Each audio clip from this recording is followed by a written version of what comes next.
recording.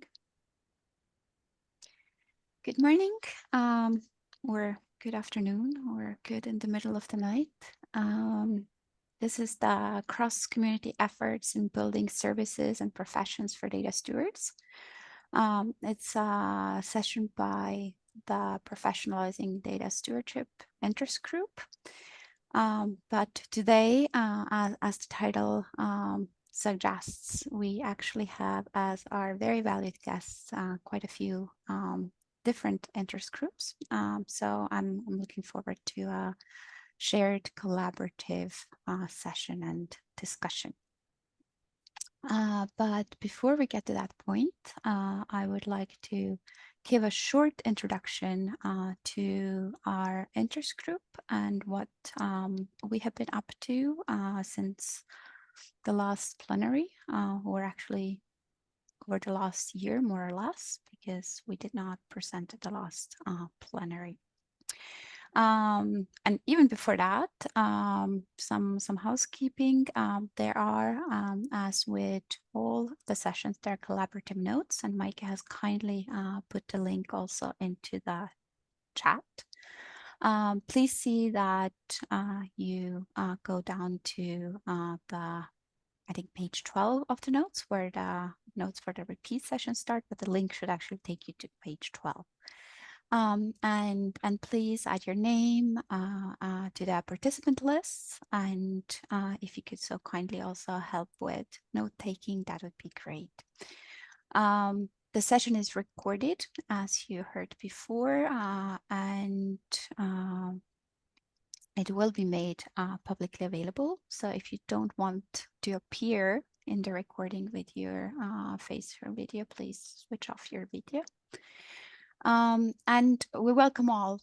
We are very happy that you're here. We are looking forward to a collaborative discussion, as I said before, and we are especially excited to welcome all who have not participated in a Professionalizing Data Stewardship interest group meeting or plenary session before, because all new ideas and fresh perspectives help to take our work further.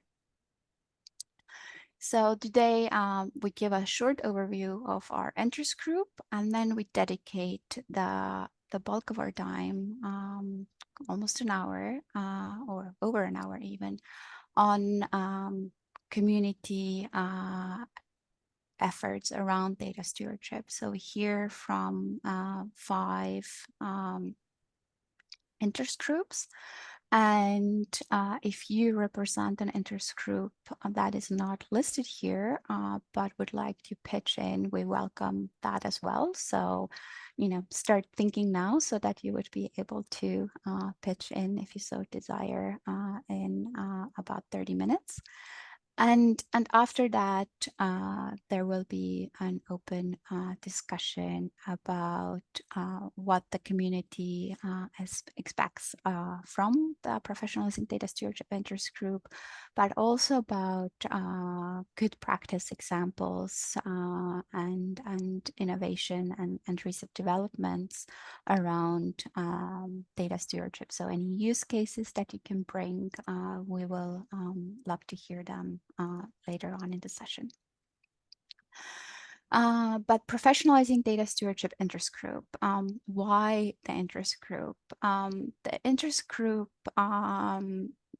was born out of the realization, perhaps, that there is a lack of consensus around the responsibilities, the knowledge, the skills, and the value even of data stewards.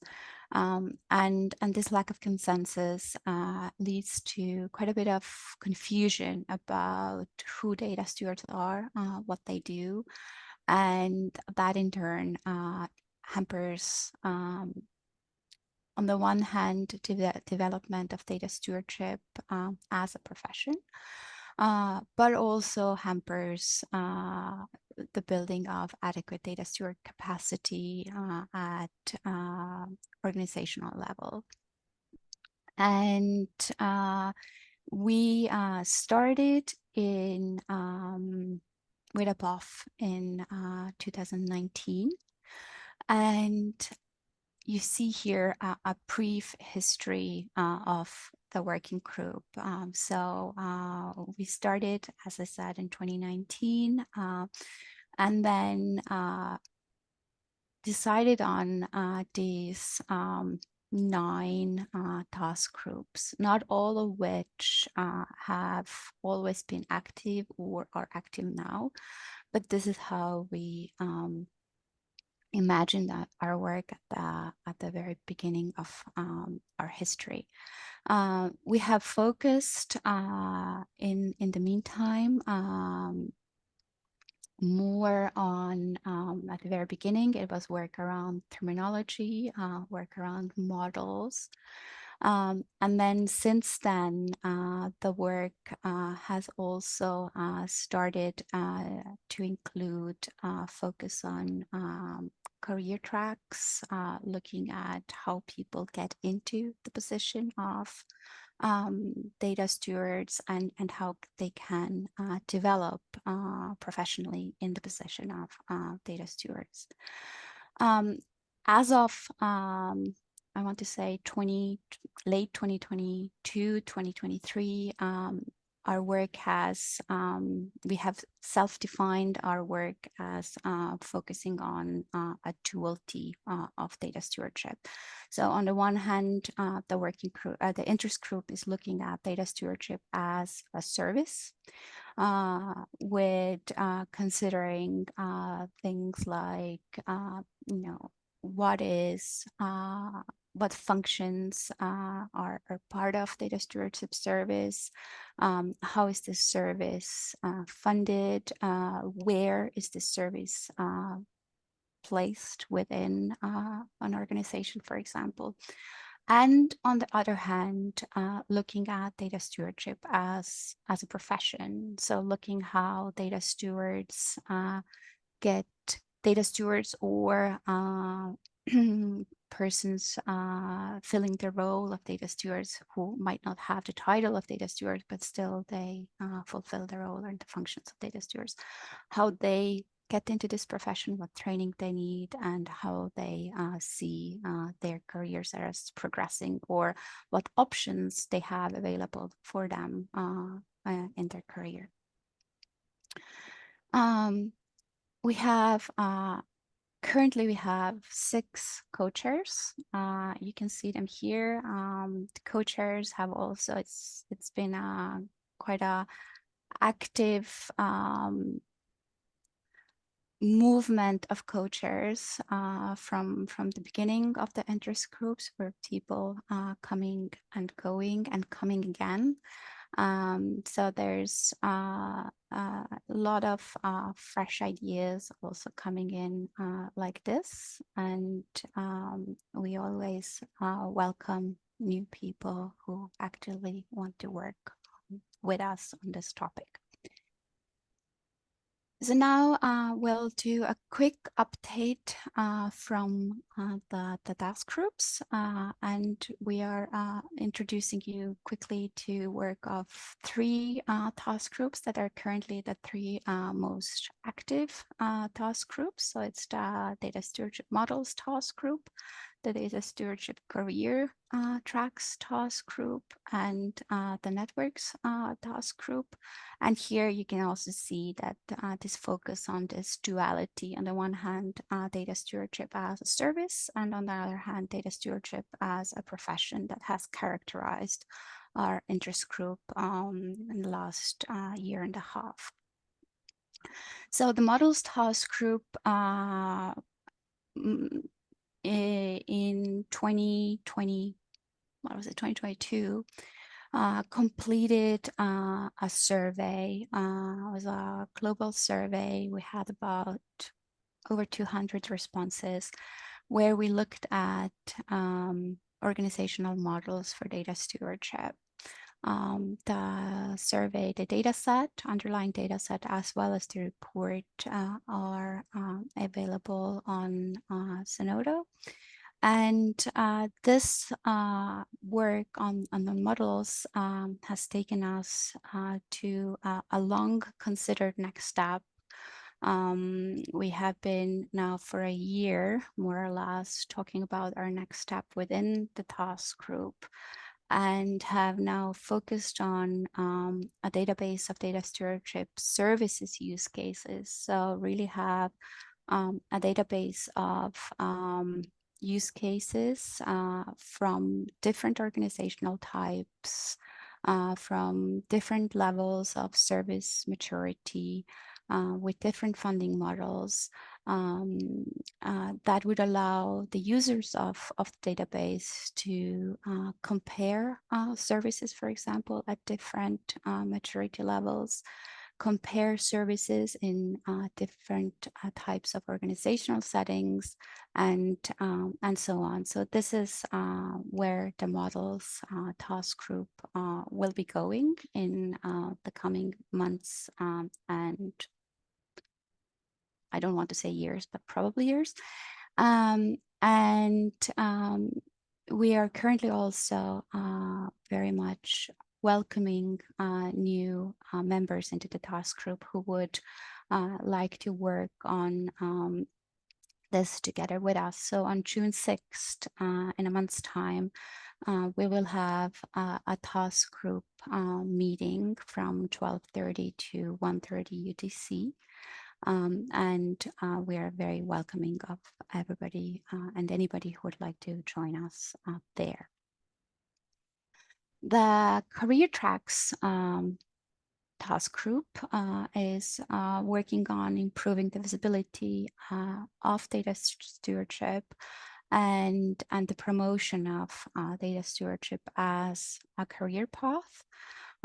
This task group as well has completed a survey and a very initial report on the survey, both of which you can find in Zenodo. And here I would like to highlight that we did not have the human capacity to really go into our survey data and pull everything out of it that we could have pulled out of it. So the data set is there in Zenodo, and it would be lovely to see somebody to further work with it. There's in the data set, there is responses around the educational background of data stewards, or people in filling the position with functions of data stewards. So there's also questions around, actual job titles, to see that there are many people who do not have the job title of data steward, but they are doing the job of data stewards. But there's also open-ended questions around where do people currently in data stewardship positions see themselves, for example, in 5 years' time. So there's wealth of information in that data that hasn't really been mined yet. You can see our initial report, what we were able to do with the data, but as said, we're very welcoming of anybody with the time or resources to go and mine this data further. The next steps for the career tracks task group are to connect or reconnect with similar initiatives where we've had some contact with EOSC task force that was working around, among other things, also data stewardship. There's contact with the Skills for EOSC Horizon Europe project. We would also love to hear from any other similar initiatives. And we are also in the process of starting to draft a case statement for a working group within the RDA around data stewardship, with the current planned focus of the working group being on developing data steward personas. And now the third task group that is currently very active, I hand over, I think, to Curtis today to introduce this task group. Yes, it's me today. Good morning, everyone, and or afternoon, evening, wherever you are.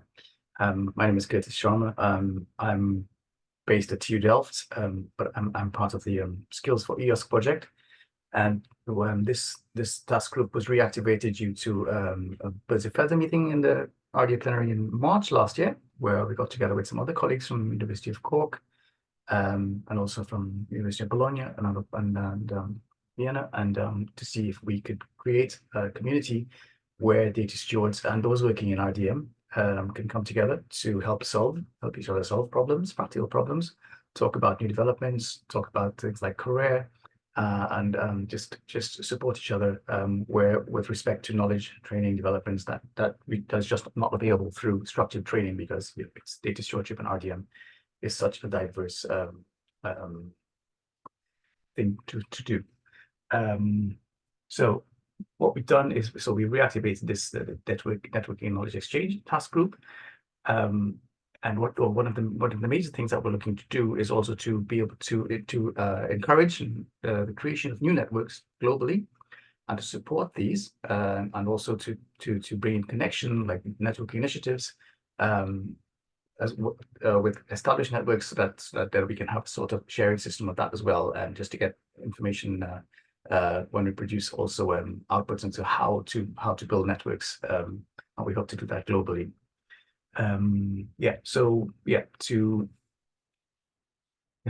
where we are at the moment, we have a steering committee formed of 7 people, mainly from Europe, but we have 2 people from Canada and from the US, and we have from different areas in Europe. We're really hoping to involve more people globally. So if you would you get in touch with us, you can use the QR code here, as well as our contact details below. We'd really be happy for others to join us to help shape the community, and also to where if you're thinking of starting or joining a network, then we can help to bring you in contact with other people for these purposes. So we have kind of almost finished developing our terms of reference, which you can have a quick look at there. And if you want to get in touch with us and help us to shape that as well, because the network is, of course, the group is, of course, about the people in the group, we would welcome that as well. We do need more members. Of course, to get the community going, we have a few people in mind already. We have once we've established exactly what we're about, then we'll try to involve more people with the networks that we're supporting. Otherwise, in Skills for EOSC, we're supporting the creation of new data steward networks, and we will invite those to join, and also those here who represent established networks. So we hope to finalize the terms of reference very soon, and as I said, begin building the community and host a first online meeting or seminar of the group by the end of this year. And then we shall see how the group will develop over the course of the next year. Yeah, so that's about it. Thank you. Any questions, then of course, Emily. Thank you, Curtis. Excellent. So those are the 3 task groups that are currently most active and are inviting people to join. But obviously, this actually goes also for all the other task groups within the interest group. So if you saw something now, heard something about the interest group that piqued your curiosity, or you felt that you would want to contribute, please do get in touch, and you find our contact details sprinkled all over the slides, and the slides are linked from collaborative notes. But now we would like to move to the main part of today's session and the main focus of it, which are the cross community efforts around data stewardship. And we have or cross community efforts with relevance to data stewardship. And we have invited interest groups to present their work and how that has relevance to data stewardship. We have 5 pitches from 5 different interest groups.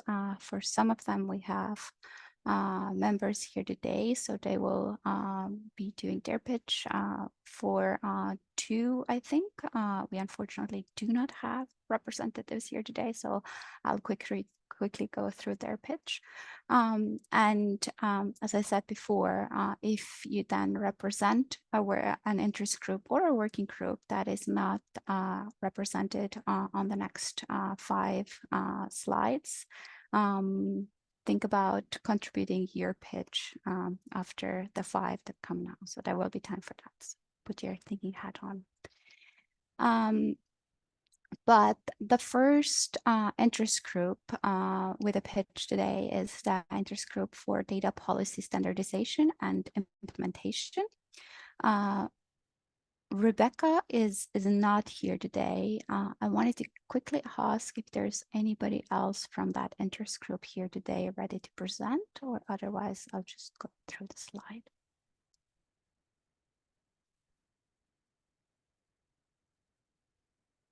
Okay, I do not see anybody jumping up to talk. The interest group for data policy standardization and implementation, they aim to increase the fairness of research data by promoting the development and implementation of research data policies. They have focused mostly up until now on funder and publisher policies, but are actually also quite interested in looking at a wider policy landscape. And their connection and interest in interaction with data stewards is along the lines of making sure that all stakeholders with views on data policy development and implementation are part of the conversation, and they recognize data stewards as a key stakeholder in, if not data policy development, although in many situations, data stewards are a key stakeholder in policy development. But data stewards are also definitely key stakeholders in policy implementation. The next working group, interest group, sorry, that is pitching is the libraries for research data. And there we have Päivi Kanerva, who is going to speak now. Thank you, Lisa. So my name is Päivi Kanerva, and I work as an information specialist here at Tampere University, Finland. And I'm here today representing the interest group Libraries for Research Data, which is a group of people working in academic and research libraries. This group addresses various areas of interest in academic or research libraries and gather people to discuss and provide networks for exchanging ideas. But today I'm going to give a short pitch about our case here in Finland, since we have just received funding from our Ministry of Education and Culture for starting and piloting a new training for data stewards.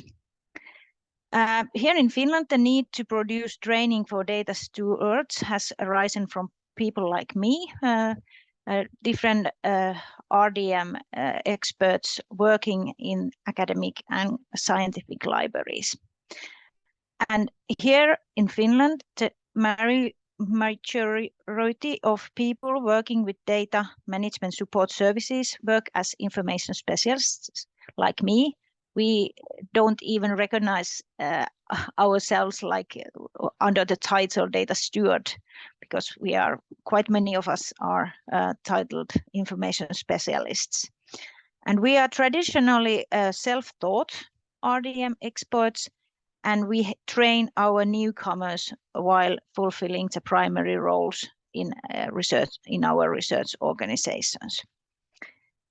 And the special expertise related to data management is hardly visible in our professional lives and titles, like I said. And so far, Finland has completely lacked formal education path aimed at the professional qualification of experts in this matter and in data management field. So out of this need, a group called the Professionalization of RDM Experts Working Group was born year 2021. And this group of data management experts from Finnish academic and research libraries has published a final report on Zenodo, and there is a link to that Zenodo report if you are interested what we have done in that group. But now our next step is to design and implement a training program aimed at the professional qualification of research data management experts, data stewards, as we so to speak. We data steward, as you all know, we act as a bridge builders between research services, and also researchers. And we try to find solutions that enable research to be conducted as smoothly as possible, and considering various specific characteristics and possible limitations that there are related to legislation, data protection, and research ethics. And certain features of so-called interpersonal skills, which are required for data management experts, are emphasized in this profession, as you know. But knowledge of various technical solutions and the special characteristics of different disciplines also helps to successfully manage the profession. So this all should be involved in our curriculum in this data steward training. We have already recognized that the planning and implementation of this type of training, it requires extensive cooperation. And this is why we intend to produce the training in cooperation with the Data Steward certificate course of the University of Vienna, which you already might have heard already. But our course will be international, starting next year in March, and the student application process is open to everyone all around the world.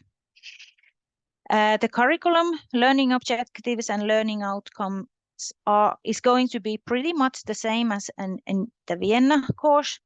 The teachers come from Finland. Well, at least at this point, we think they are going to come from Finland, but who knows? And since we have excellent national services for data management, their presentation and concrete practical training with them will also be an important part of our training. But otherwise, we are very international in our course because science is international, as we know. And since acting as a data steward requires constant learning, and the work is based on continuous dialogue and cooperation with various experts and actors, our aim is also with this training to create a community for the participants. And this kind of community, data steward community, which will work as a peer-to-peer knowledge base for our participants, but also afterwards. And like we had before the task group network, I think we can have something in common in the future. So, but I could say that the training which we will have in Finland, it will be kind of a Vienna look-alike, but there will be Finnish spices in it, if there is any Finnish spice, you know. We are eager to identify possibilities for collaboration between the RDI professionalizing data stewardship interest groups, but also other relevant RDI groups which are here today. And we would like you to spread the word about our training and also to support us to develop our curriculum to be even better. Thank you. And sorry, the contact person, if you have any questions or suggestions about the cooperation is me, so contact me, Päivi Kanerva. Thank you. Thank you, Päivi. And so it will be data stewardship training with addition of fresh forest and lake air. That's good. That's always good. Sounds good. So we move from this training pitch, which is it's exciting to hear these courses pop up across Europe, to the ethics and social aspects of data interest group, where Daniel unfortunately is not able to be here today. So I'll try to go through their pitch. So the ethics and social issues of data interest group is looking at, as the title suggests, at ethics and social aspects of research data, of research data management, broadly visioned. And they underline that they see ethical and social issues as separate from legal and regulatory aspects, separate but obviously related. And in terms of data stewards, they see, as Päivi so nicely just highlighted, since the role of data stewards is often that of intermediaries, of connecting researchers to other correct research support services. Here, obviously, data stewards, when it comes to ethical and social issues or aspects related to data, the role of data stewards is also, on the one hand, to be able to recognize if there are ethical and social aspects, so they have to be trained appropriately, but then also to support researchers in recognizing and resolving those issues, and thus help towards the transparency and standardization on the one hand of ethics workflows, but also ensuring more ethical data handling practices. They see that there are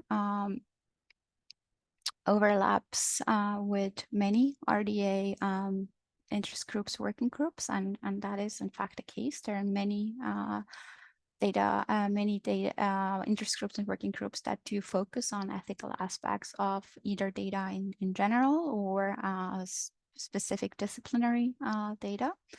And they are particularly interested in looking at some real life examples, case studies, benchmarking, and so on.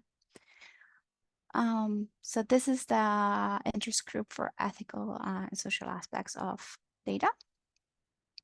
And if you have questions, you want to be in touch, then Daniel's contact details are at the bottom of the slide. The next interest group present is interest group for education and training on handling of research data.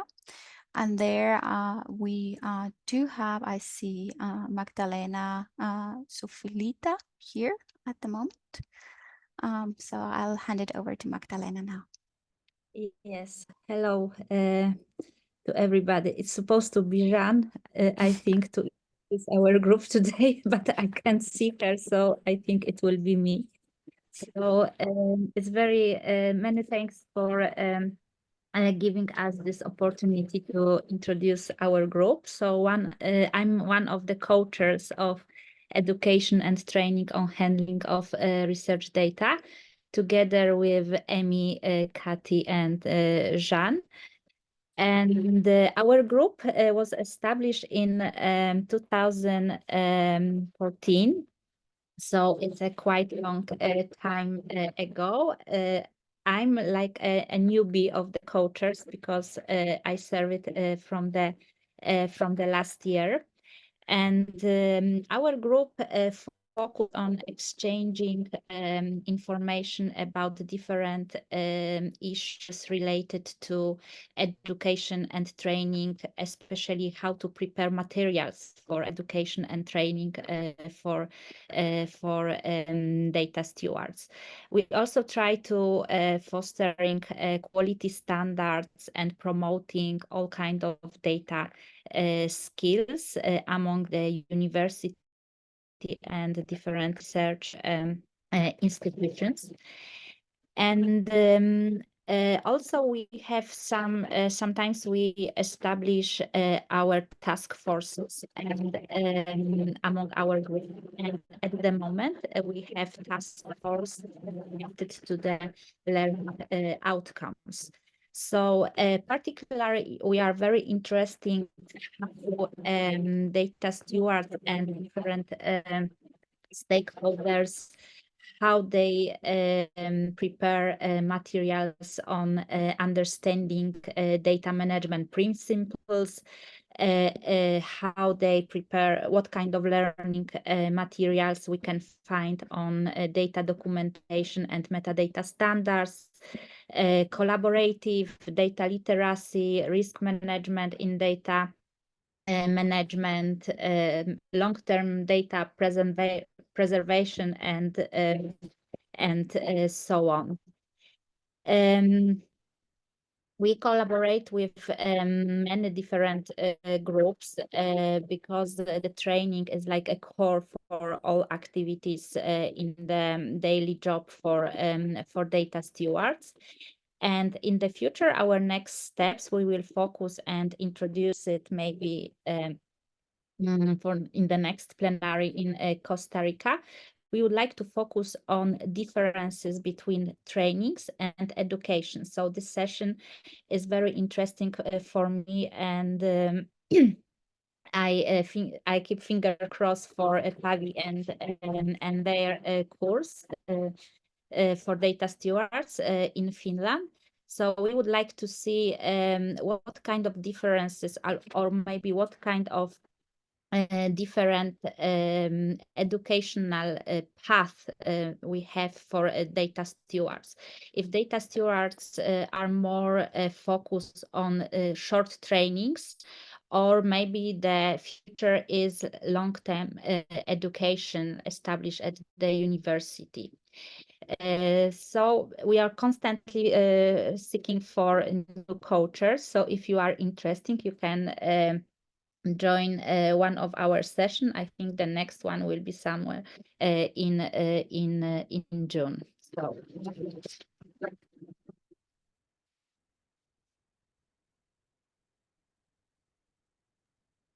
Thank you so much, Magdalena. And the training aspect really comes through as you know, the question of how data stewards are trained, how they come to the role in which you know, to the role of data stewardship, as well as you know, the question of who is data steward and what not only what job title they have, as also Päivi's talk highlighted, but you know, are they university trained professionals in the role, or are they perhaps researchers who, you know, take a couple of certificate courses to come into the role, which are all questions that also then are of interest to the Professionalizing Data Stewardship Interest Group, and could, for example, then contribute to the work of the working group that we're planning around the personas. So very, very interesting. Now we're moving on to research data architectures and research institutions, where we have today James Wilson with us. So James, the floor is yours.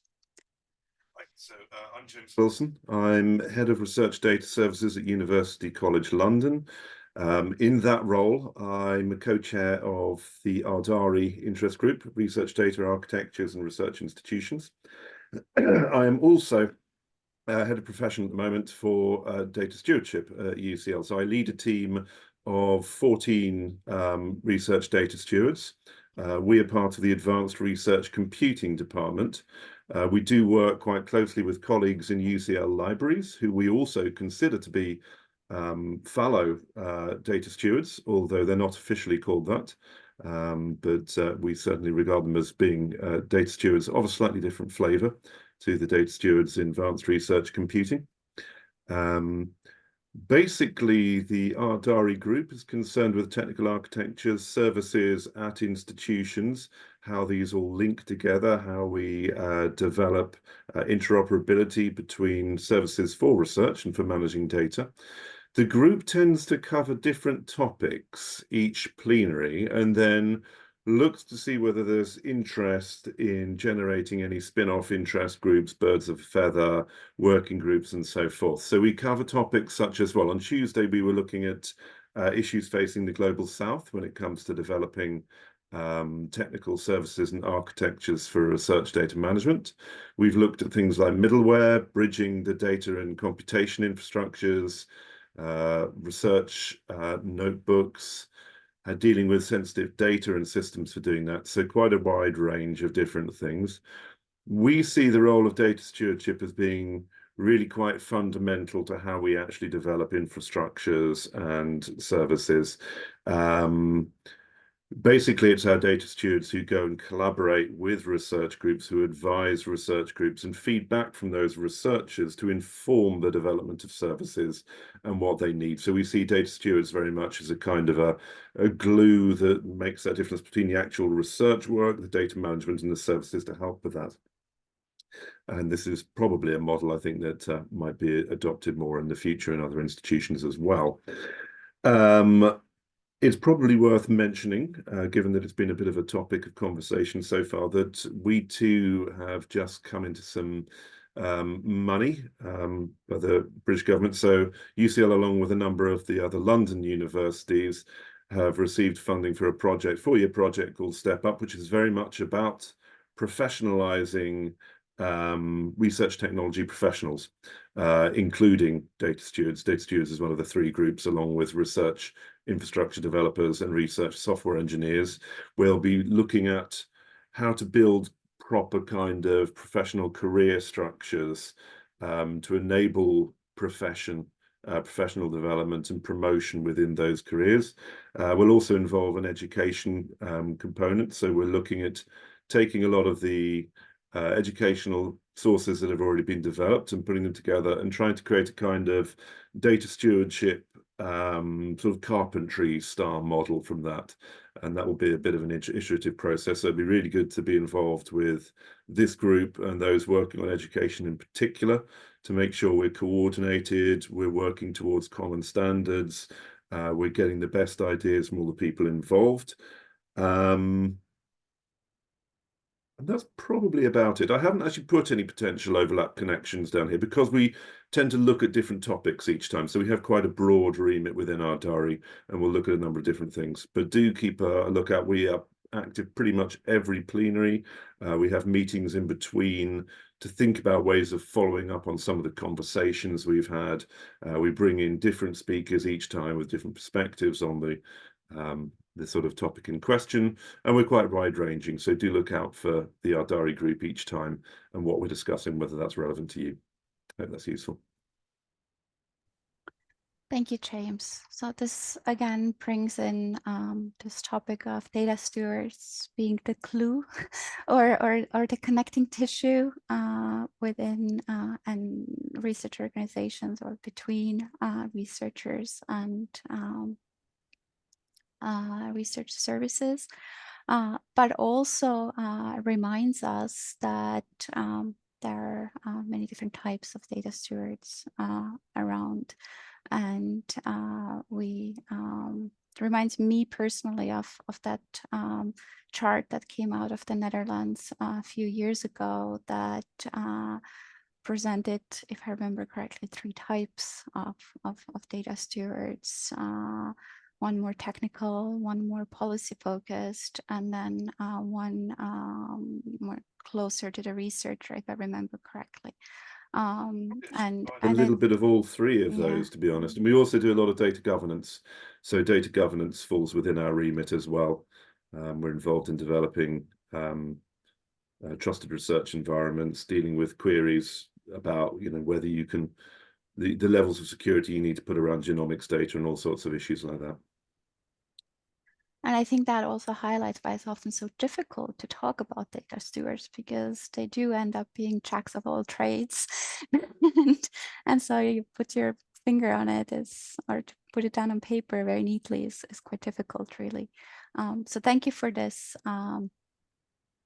input. And now we would like to open the floor to if there are any other groups in the virtual space, in the virtual room this morning, any other RDA groups, but also any other European or would love to hear also from non-European projects around data stewardship,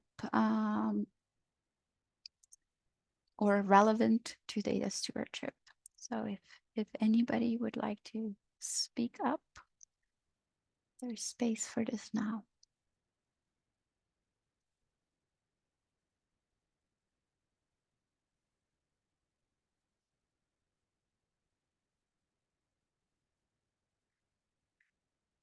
I see Beth Knasuk has her hand up. You're very welcome.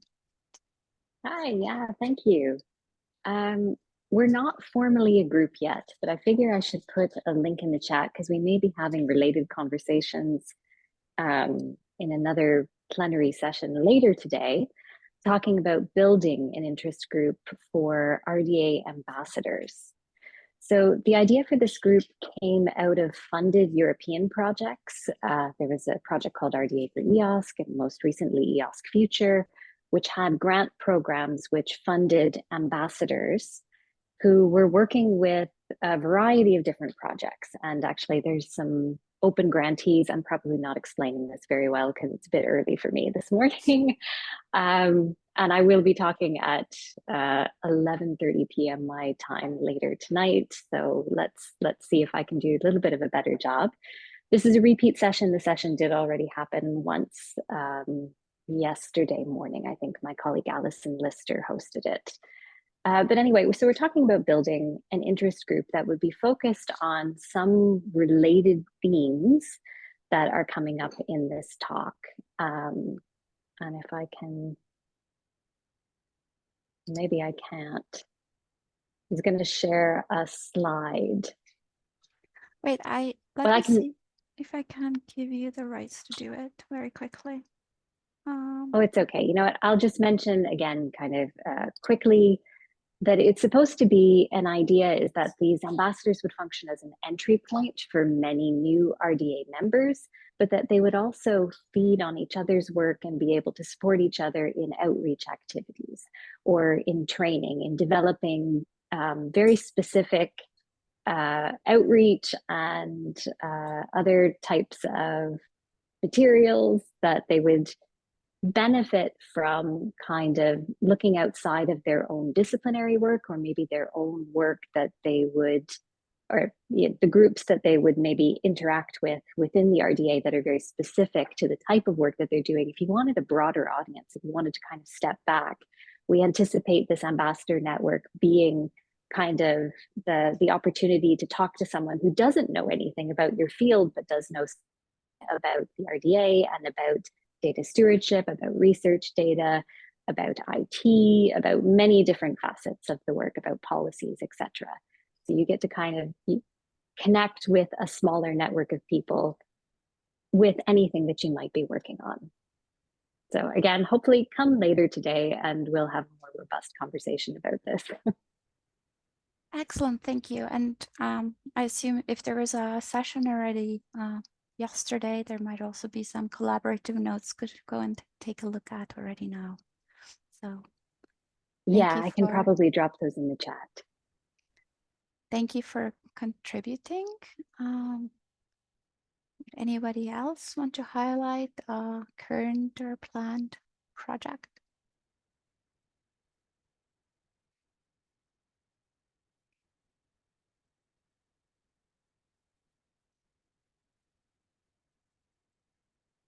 If not at this very moment, then there's still space to do it during the rest of the session. But I would move us on, if this now works, to the aptly named discussion part of the session, where we have come up with 3 questions for this room to think further about these cross community efforts, possibilities of collaboration, local efforts or global efforts that are already underway. Because I think already the discussion up to now has shown that there is so much going on, and to keep track of everything is quite difficult, if not impossible. So we would like to provide this space to highlight and connect, and also to learn from each other.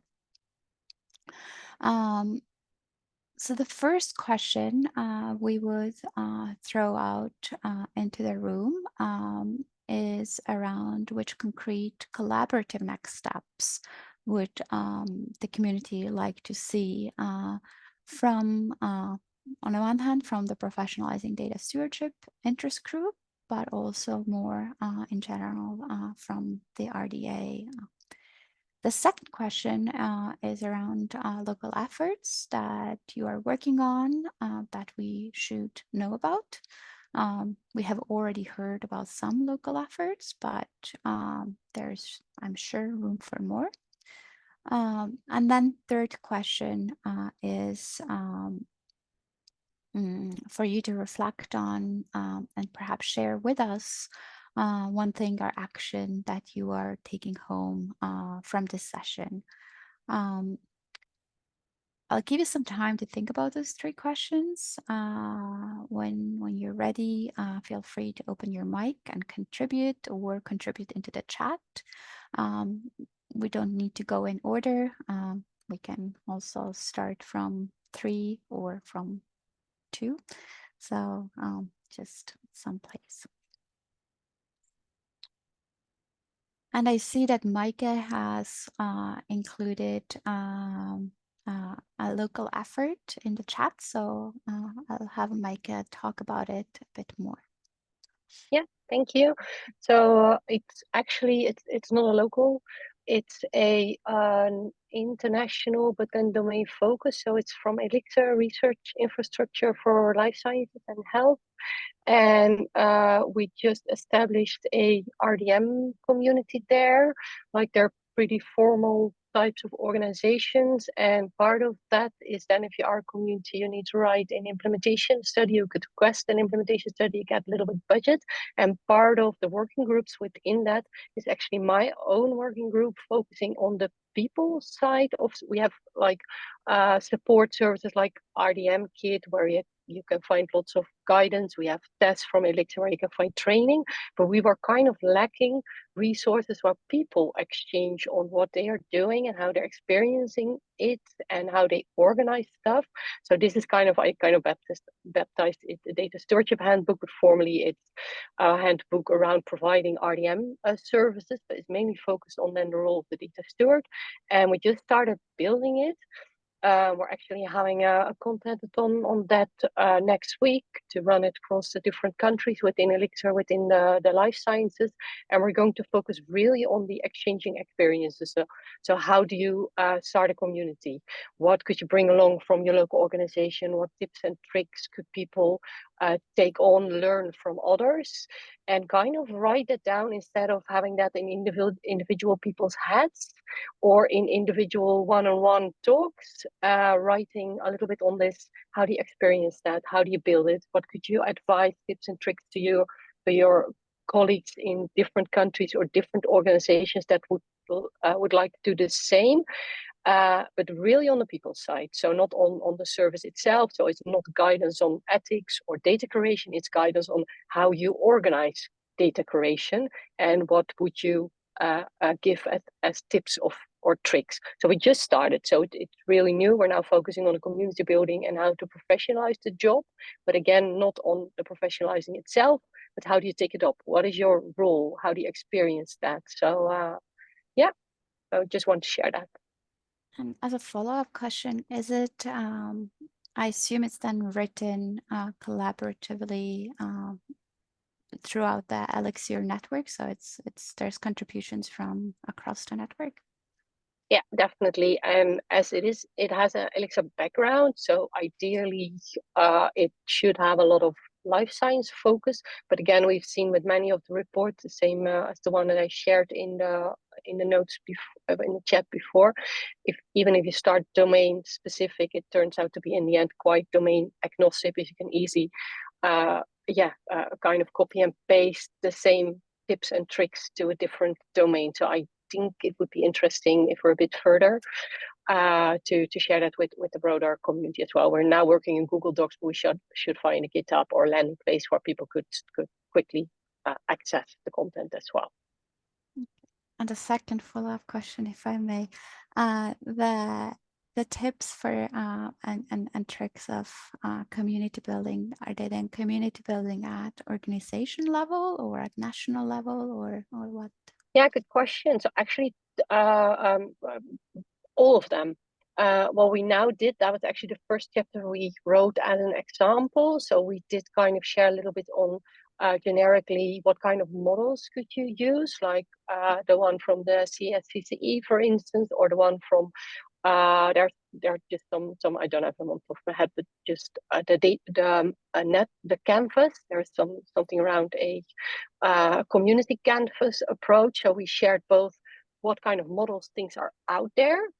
And then I shared something like tips and tricks, but that was based on one use case, and that was the Data Steward interest group in the Netherlands that I'm co-leading. We're kind of expecting and hoping, because we're going to extend this to bring in more examples. So it could be very locally, a local organization that runs a network, maybe data creation network or an open science network, at least something where data stewards are present in, and that could be regional, could be national, could even be international. So I'm definitely going to put our group in it as well as an example. But then the outcome is really that you bring along those things that others could take up. So it's not about the network itself. You'll find information on the internet on that. It's really about those tips and tricks from peers to peers. This all sounds excellent, with a lot of connection also to the work that we have already started hearing about in this session. I see that Carmen has a comment on next steps. If you feel comfortable unmuting yourself, yeah, I can.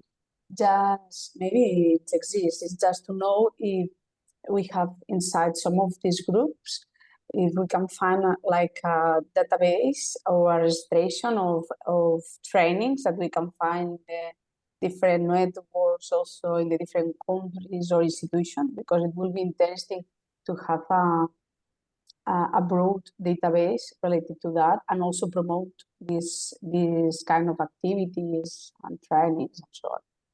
Just you have more experience and you can know more.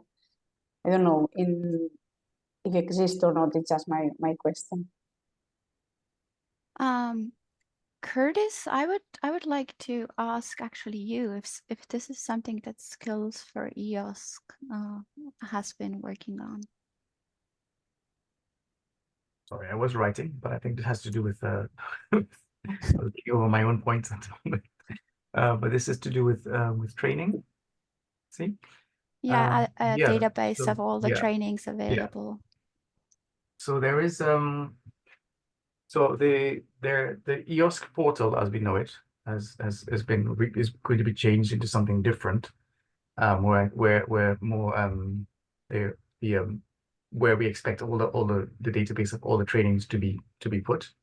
Also, at the moment, of course, we are one of the tasks in Skills for EOSC is working on curriculum for data stewards, which they will share. They're almost finished with that deliverable. I will share, but and this curriculum can be used to be adapted to the context in each country and region.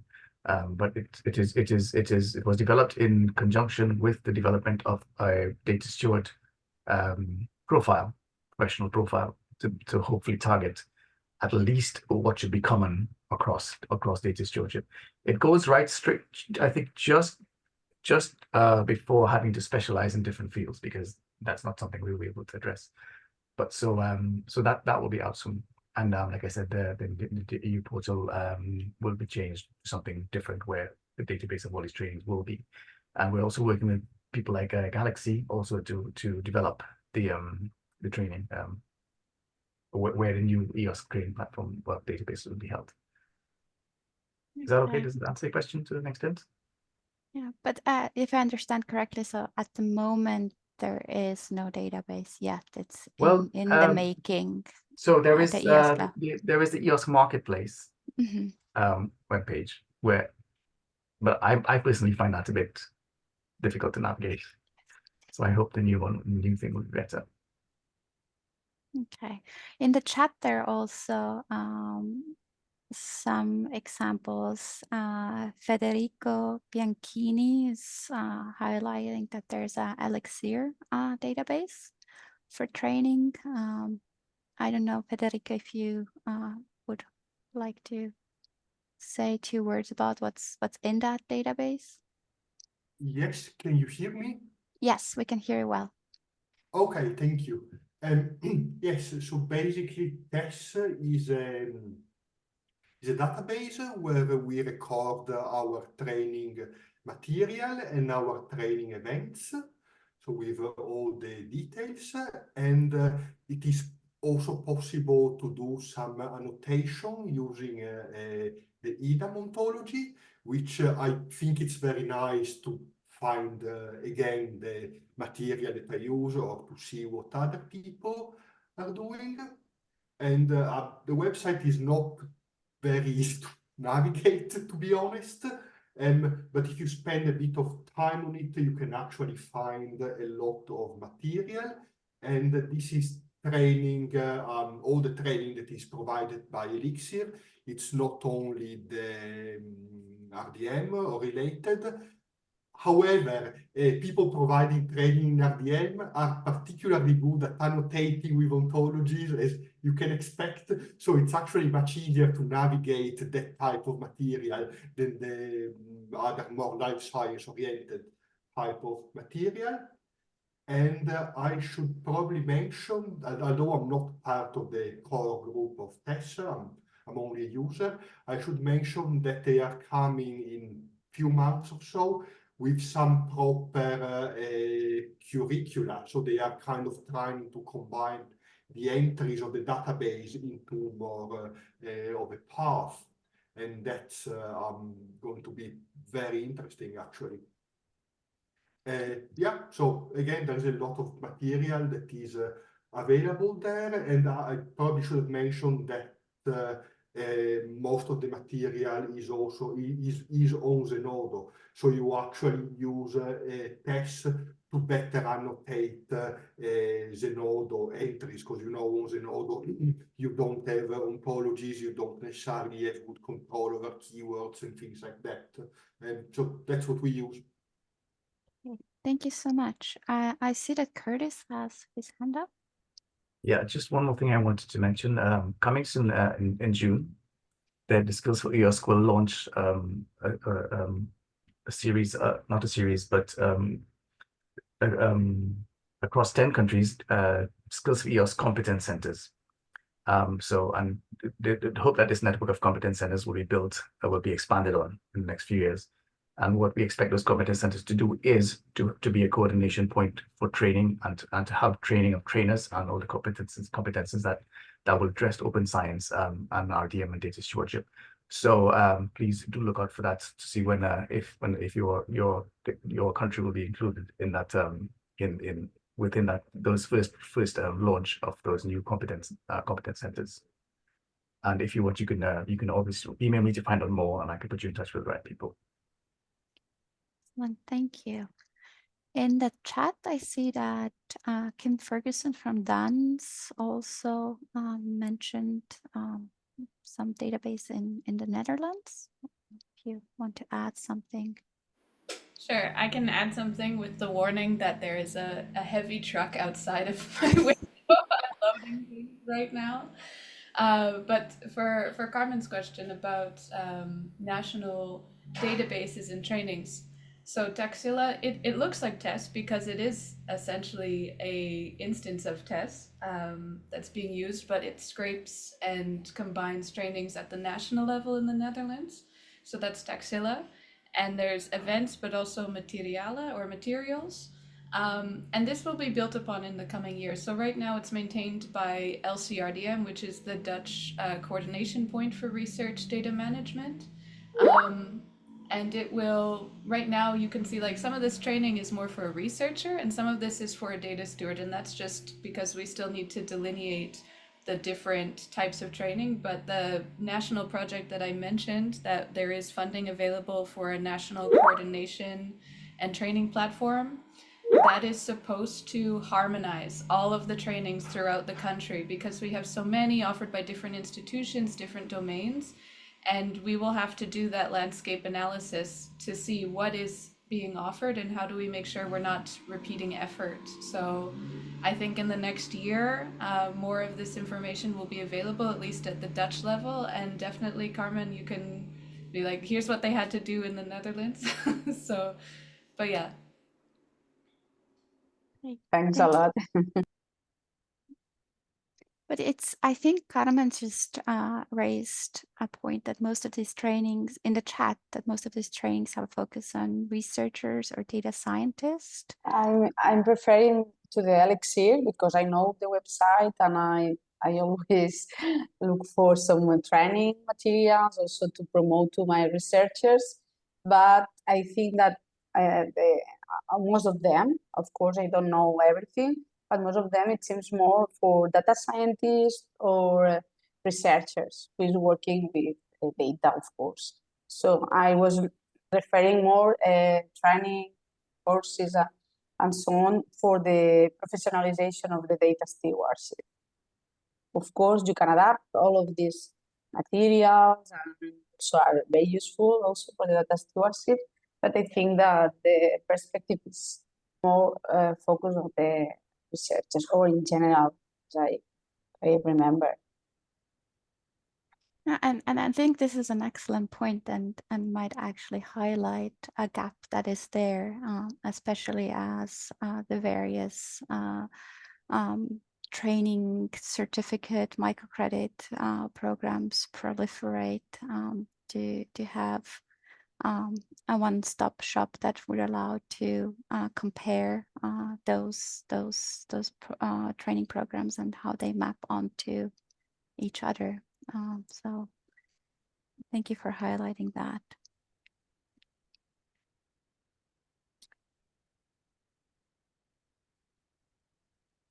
Micah, do you want to talk more about the Elixir Fair lesson plans? Yeah, I wanted to mention another initiative. Again, this is Elixir focus, but it's way broader than only life sciences. So this was also started in one of the Elixir programs, the Converge program, and we were focusing because I remembered when just reacting on what you just said, that most of the materials in tests are indeed research oriented. I was thinking, is there something in around train the trainer materials or focused on data stewards? And I remember this initiative, we're actually working on that as well. So what we're doing is kind of building it's a little bit different approach, building a framework, a basis for on how you teach data management or data stewardship.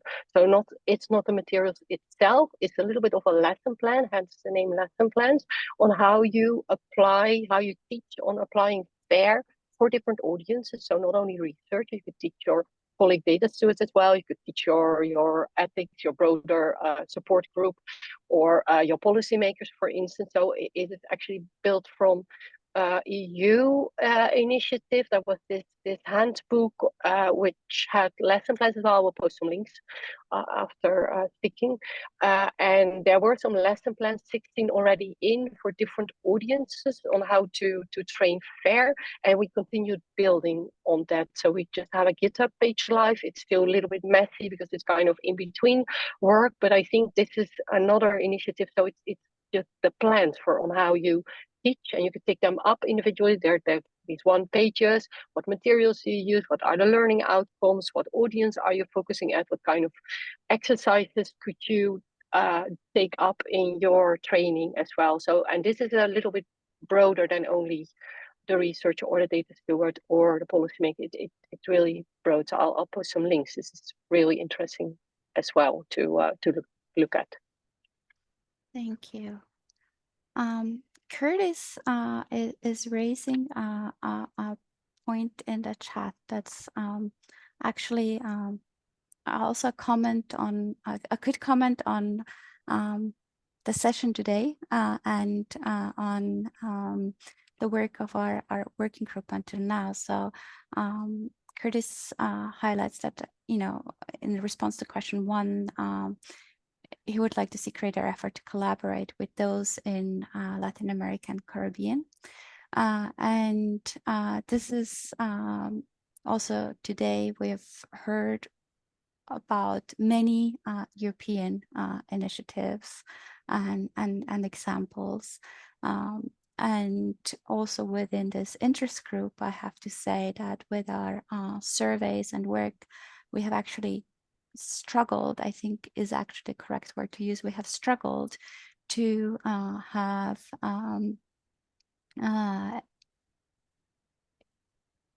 responses, for example, to our surveys from beyond Europe. So we have been quite Eurocentric in our work. So this is a topic that is an open question for this interest group. So Curtis, I don't know if you had any further reflections on that, and if anybody else in the room has further reflections on moving this discussion to be more inclusive, also beyond Europe. Yeah, I think we have to find different ways to connect and access the people working in these regions. I think, of course, one of the big blocks is that, of course, there's different time zone, but it's also a language thing, because most of the countries there either speak Spanish or Portuguese. But that can also be helpful.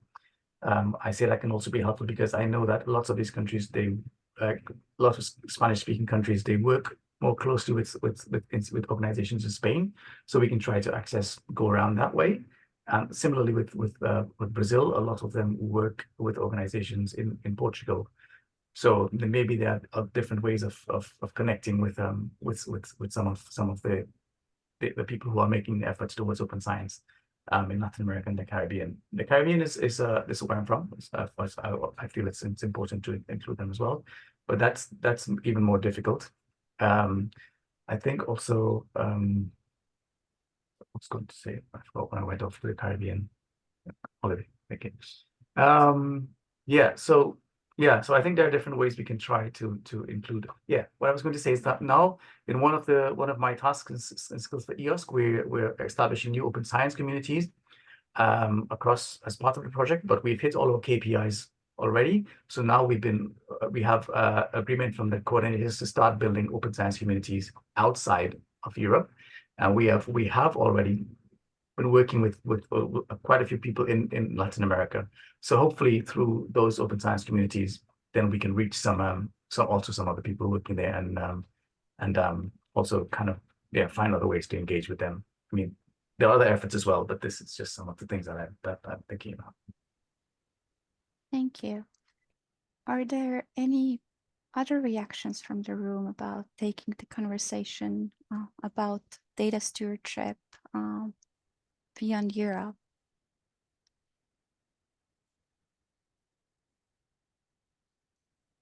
See hand up from Dale Peters, please.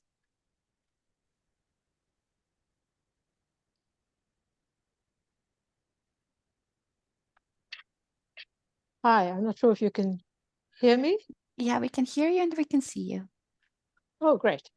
So I'm from South Africa. I thought perhaps I should give some input on this topic because data stewardship is really a novel concept in our community.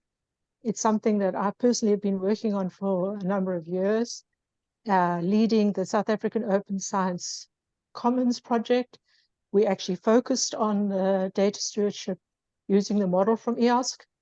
And the community seemed to be completely unaware of this new role that is emerging between this liaison role, as you say, emerging between the research community and research support services.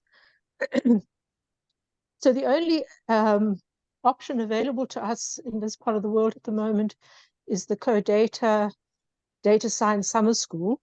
They have run an occasional course on data stewardship, and because it is entirely online and has a very low entrance fee, it is accessible to people in our part of the world, because that is the challenge. First of all, access to these materials and the cost of access to these materials. So, for example, Elixir, some examples that have been mentioned this morning sound absolutely wonderful, but we do not have a national subscription of membership, so we can't access those materials. So please bear that in mind when you are building these resources, which sound really exciting and are quite critically required here at the moment. So, for example, I do a lot of consultancy work for other institutions, and some of our national research institutions are completely unaware of this role, and I'm insisting that they must become members of the RDA, they must participate in these discussions.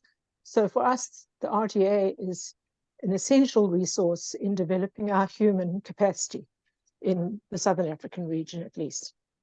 Thank you. Thank you so much for this very valuable voice.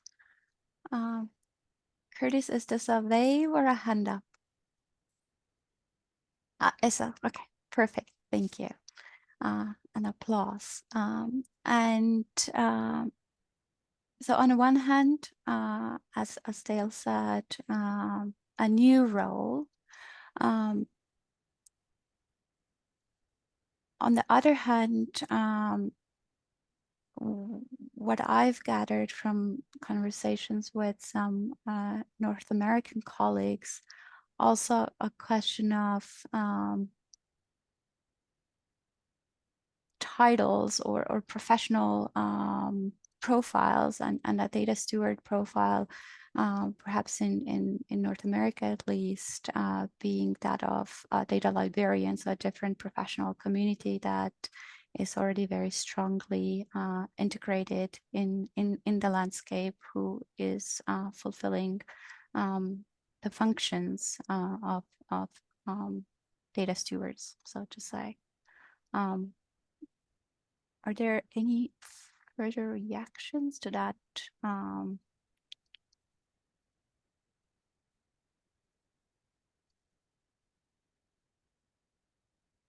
Yes, then I saw before, very early in the chat, there was something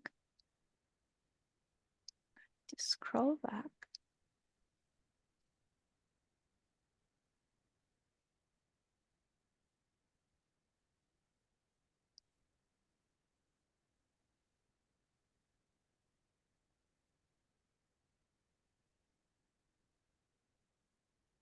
My mad scrolling is mad indeed, because I cannot find anything there.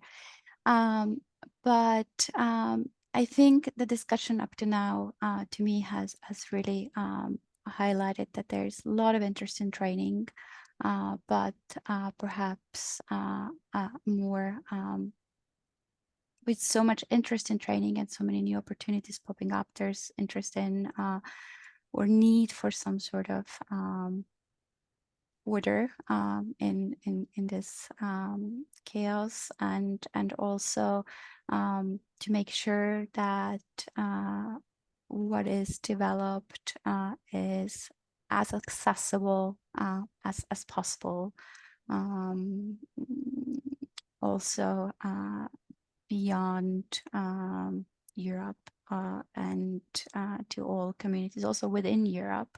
Because I think one thing that I personally would like to raise is also the disparity perhaps between bigger and smaller organizations also within Europe, and the capacity to hire data stewards and also be train people who fulfill the role of data stewards, because the capacities can be very different between bigger and smaller organizations. So that's also something perhaps to consider. On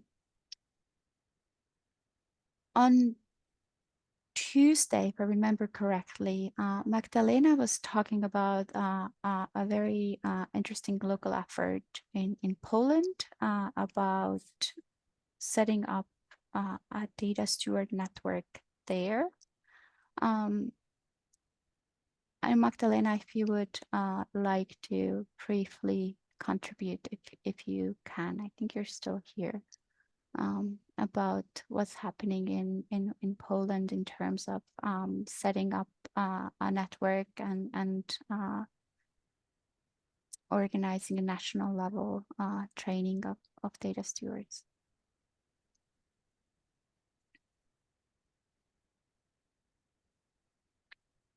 Or perhaps, okay, maybe Magdalena's not here anymore. If I could just say, so I realized Magdalena has been in touch with me to talk about joining our steering committee, or at least thinking about joining our steering committee for the network task group. If she's not here, I can just quickly say that. So we're thinking about working with the to see how things are going in Poland and see what they can contribute to the task group and networks. Okay. One thing that you're taking home from this session,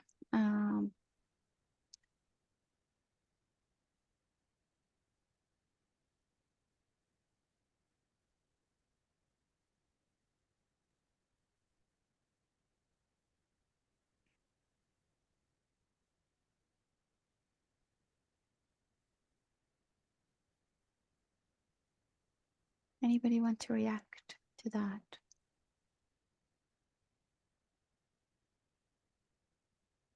Yeah, Micah? Yeah, so maybe one thing that seems to be really important is indeed what you are talking about, this kind of a chaos and lack of overview. So I think the networking element is really important. I know RDA is all about networking, and us as professionalizing data stewardship interest group, the whole peer-to-peer learning and exchanging, and so I think the whole all our activities around the group that Curtis shared, the task force that Curtis shared, seems to be really important, because I think you can try to capture this in databases or on websites, but in the end, it is kind of still the bigger conversation in community meetings that people say, hey, yeah, well, you know, so now you're mentioning this. I kind of remember this and this as well. So I know it's often a lot of like time investment, but I think that is training as well. And then the whole, we've seen that from the reports we've published in the Netherlands as well. A lot of it's quite often organizations that kind of say to their data stewards, don't join all those networks because they're too much time investment and you can't join everything. But on the other hand, it is indeed being in a community where you learn, where you exchange, where you grow, where you see resources that you weren't aware of by, well, talking to others. So maybe, I don't know, there are some more people that want to help Curtis and his group to strengthen that network group. That would actually be really great, because then we can cater for all of your needs as well. I think the importance of peer-to-peer learning and exchange has been strongly underlined here. Elda in the chat says that she found this session interesting, so thank you, and will join some of these interest groups after the session. So we're very happy to have new members on board, I think, in all of those interest groups and mentioned today.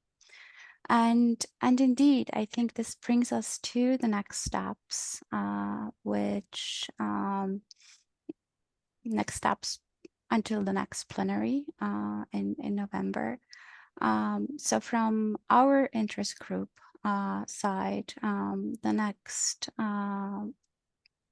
steps include continued work on the database of data stewardship service use cases that I mentioned during the data task group models presentation. And as said, there will be a meeting around that on June 6th, and please be in touch if you would like to participate.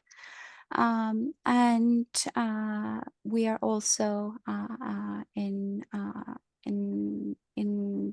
talks and in brainstorming mode about a working group proposal for data stewardship personas, which would then incorporate actually a lot of this discussion that has happened today around training and who is a data steward, what roles does a data steward fill. If you want to take up one of those topics, you find contact links to how to get in touch. If you know of a colleague who might be interested, send them our way. If you are interested in the proposed ambassadors interest group, as Beth says currently in the chat, there's a session tonight.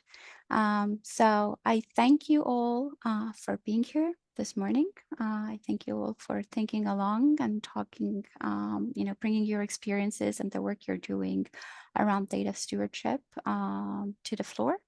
I think we still have a lot of work to do, but there is a lot happening, and perhaps we're now, from a lot of work to do, also moving towards we need to keep track of what's happening and coordinate and network really well so that things don't go missing and are not duplicated. So thank you all. I will stop sharing my screen.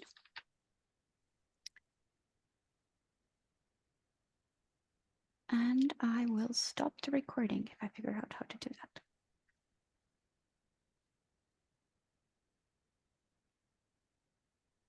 Shall I stop the recording, Lisa? I think I just managed.